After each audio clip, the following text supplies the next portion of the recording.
அனைவருக்கும் அன்பு மிகுந்த வணக்கம்.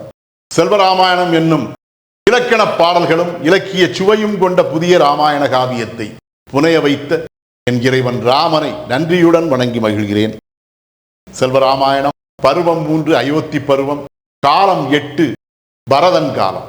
சீதை மற்றும் இலக்குவனுடன் ராமன் தண்டக வனம் சென்றுள்ளான் என்று கைகேயி கூறுதல். பாடல் எண் 827. சொல்லிடுவா என்றவனும் சொல்லிய சொல் உண்டே, மெல்ல அவள் மொழிந்தாளே மேன்மை எனக் கொண்டே, நல்லவராம் உன் தமையன் நங்கையுடன் நின்றே, வல்ல இளையோன் தொடர வனம் சேர்ந்தான் என்றாள். இதுவே 827வது பாடல். இந்த பாடலுக்கான விளக்கத்தை காண்போம்.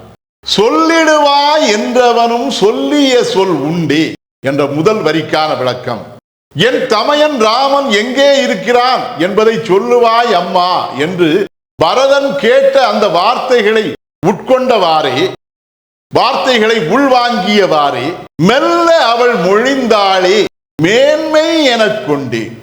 பரதனிடம் நடந்த விடயங்களை எவ்வாறு பேசுவது என்று உள்ளத்தில் சற்று தயக்கம் கொண்டவளாய், அதற்குரிய வாய்ப்பை எதிர்பார்த்து காத்திருந்த அந்த கைகேயியானவள் அதுதான் நல்ல சந்தர்ப்பம், நல்ல வாய்ப்பு என்று எண்ணியவளாய் மெல்ல தன் வாயை திறந்து மெதுவாக அவள் பேச ஆரம்பித்தாள்.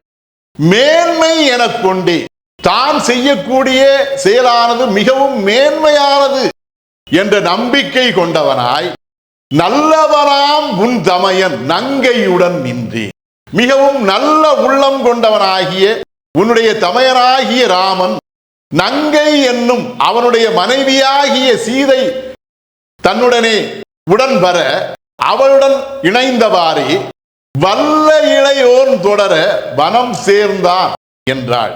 மிகவும் வல்லமை மிக்கவனாகிய இளையவன் என்னும் இலக்குவனும் தங்களுடன் இணைந்து வர, தம்மை தொடர்ந்து வர அவர்கள் மூவரும் சேர்ந்து தண்டக வனத்தை அடைந்துள்ளனர்.